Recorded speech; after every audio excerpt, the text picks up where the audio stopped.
Hey, Pastor Steve Waldron, grateful you're here with us today. We're going to be looking at Erasmus and the Bible. A lot of people say he only had 5 or 6 manuscripts, had to back translate from the Vulgate, on and on. Let's see if that's true or not. We're on TextusReceptusBibles.com. TextusReceptusBibles.com under little known facts about Erasmus. So again, thanks for being here. Let's look. God has preserved his word. One of the loudest and most insistent criticisms of the King James Bible is that its Greek text, the Textus Receptus, is inferior to Alexandrian Greek text. The attack upon the Textus Receptus centers not on the text itself, but on Desiderius Erasmus. The assumption of these so-called scholars is that if you can somehow discredit Erasmus, then you can discredit the KJV, even though the Textus Receptus was the Bible of the East for millennia. These men level their guns at Erasmus, attacking him personally.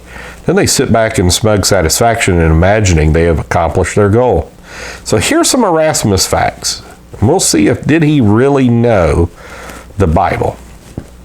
Erasmus was surrounded with Bible manuscripts from his childhood in the 1460s until the publication of his Greek text in 1516. This is over 40 years. He worked for a dozen years on the text itself. Durant, Will and Ariel Durant, in the History of Civilization, great book series. I've never read it, but Ben Weeks has. The preparation had taken years. As early as 1505, Erasmus wrote to a friend, "I shall sit down to Holy Scripture with my whole heart and devote the rest of my life to it."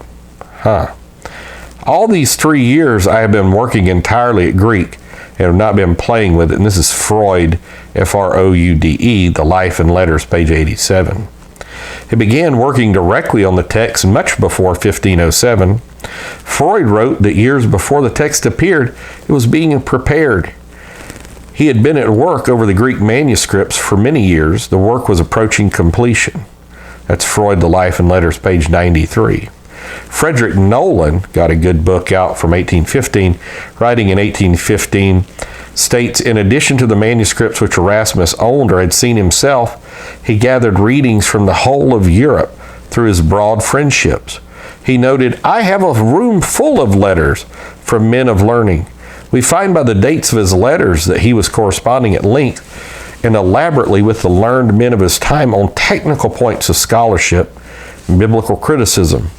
Freud, Life and Letters, page 377 and 394. While Erasmus was in Italy, he spent all of his time devouring the libraries. Remember, he made the famous statement, he gave his life to reading, and if he had time to eat.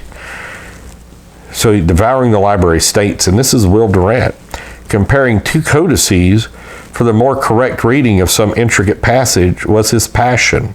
That's Durant, page 275, and Mangan, page 275 and 91. Erasmus states, "It may easily be guessed how large part of the usefulness of my work would have been lacking if my learned friends had not supplied me with manuscripts." It's Mangan, page 241. Sounds like he had a lot more than 6 manuscripts, doesn't it? When he went to Basel to work on the printing of this Greek New Testament, he arrived weighed down with books and copious notes on the New Testament. This is Erica Rummel, Erasmus Annotations on the New Testament. I think I've got that. In fact, I've probably done a review years ago on it. In fact, Erasmus' own manuscript collection was so large and valuable, it was covetously seized by customs when he left England to go to the continent to finalize the Greek New Testament in 1514. He protested, saying that they had stolen the labors of his life. The manuscripts were returned in a few days. That's Freud, Life and Letters, 169. Critics often assert that Erasmus did not have the manuscripts we have today. In fact, he had access to every reading currently extant and rejected those matching the Catholic Vulgate and the TNIV, NIV, ESV, HCSB, NASB, CSB, NLT, on and so forth. We'll finish up this section tomorrow. So I think it's so important, but I think you've already seen that Erasmus was a man of learning, dedicated his life to New Testament Greek.